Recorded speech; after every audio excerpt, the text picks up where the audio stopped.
when is enough? We've got sufficient capacity in this lower mainland. It's just, and so where does it end? Yeah. And how far do we go in annihilating species?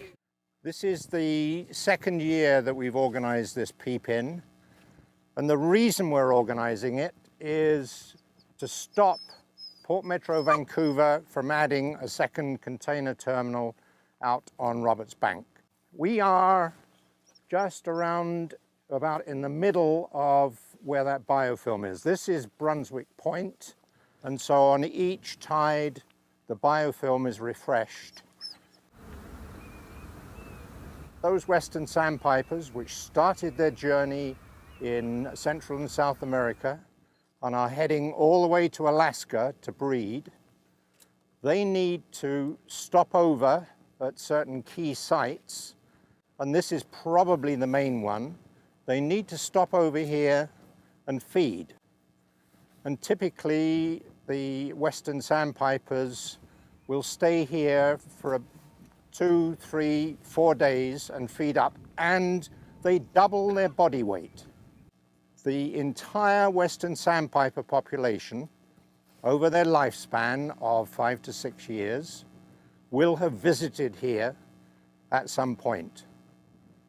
Now there are 6 sites, all the way from Mexico, all the way up to Alaska where they're headed. If Port Metro Vancouver goes ahead and builds that second terminal, this biofilm is likely to be destroyed. No biofilm means no birds. We simply cannot afford to keep destroying the environment. Some of that biofilm stretches all the way out along the causeway. And what the port plans to do is to expand, widen that causeway, and it will wipe out a good percentage of the biofilm. Port Metro Vancouver are in the process of finishing up their environmental impact statement, and I believe that they will try to duck the whole issue of the biofilm. Reason being, they know how important it is, and there is no mitigation that can prevent the loss of that biofilm and the loss of the Western Sandpipers.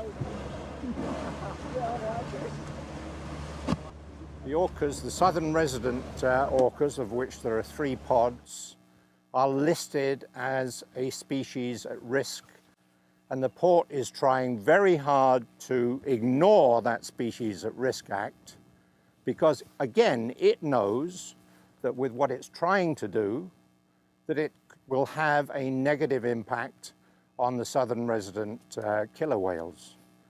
So you've got the orcas, you've got the shorebirds, you've got the migratory birds, you've got the salmon. We simply cannot afford to have this second container terminal built here. Now we have some handouts, and if you haven't picked up one, I encourage you to do so. It asks you to do a number of things. It asks you to write to the elected officials.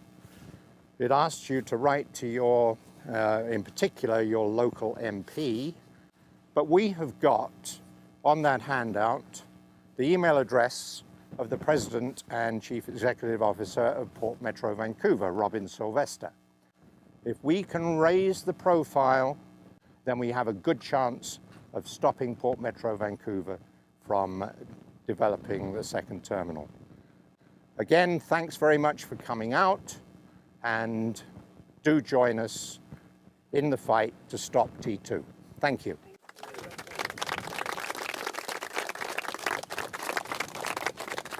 And in the meantime, enjoy while you still can.